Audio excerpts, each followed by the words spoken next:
Hey, can I ask you something?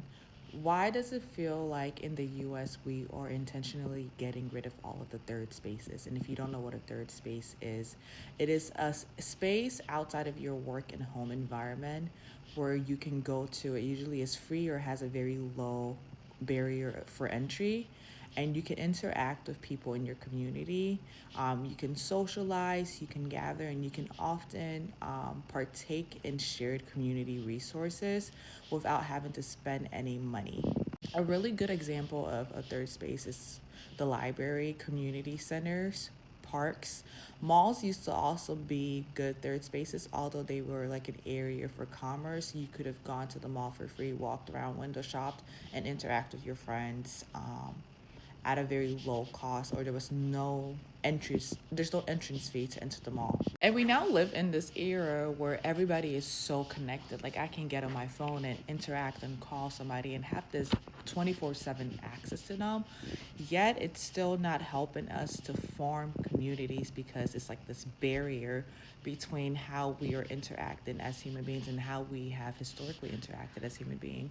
And it also feels like the definition of community is changing, and we as the people are no longer defining what community feels and looks like. We're letting billionaires through these apps dictate what community looks and feels like.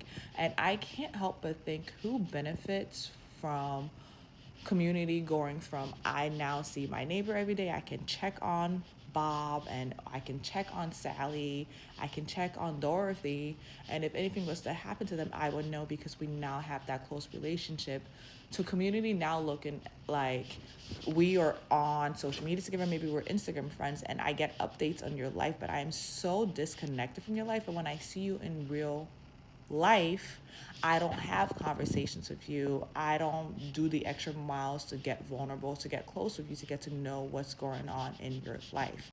And without having community, without having people who you know you can depend on, people who check in on you regularly, I feel like you become easier to control in a system because you have no one else to catch you if you fall. Whereas historically, people have leaned on their communities during hard time. I also feel like it puts a sense of other and makes the masses, with everything going on in the country right now, easier to do. Because if I interacted in person in a third space with Dorothy, I know Dorothy. I know that Dorothy likes to read. I know that Dorothy has these cats or some children. Dorothy is married. I've interacted with the whole family. It kind of leads a familial relationship that we're now in community.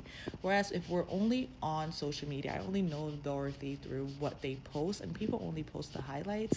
We're not building that strong relationship. And these are just my thoughts. It's 2 a.m. and I'm going to go to sleep, but I just wanted to make sure I get that out there.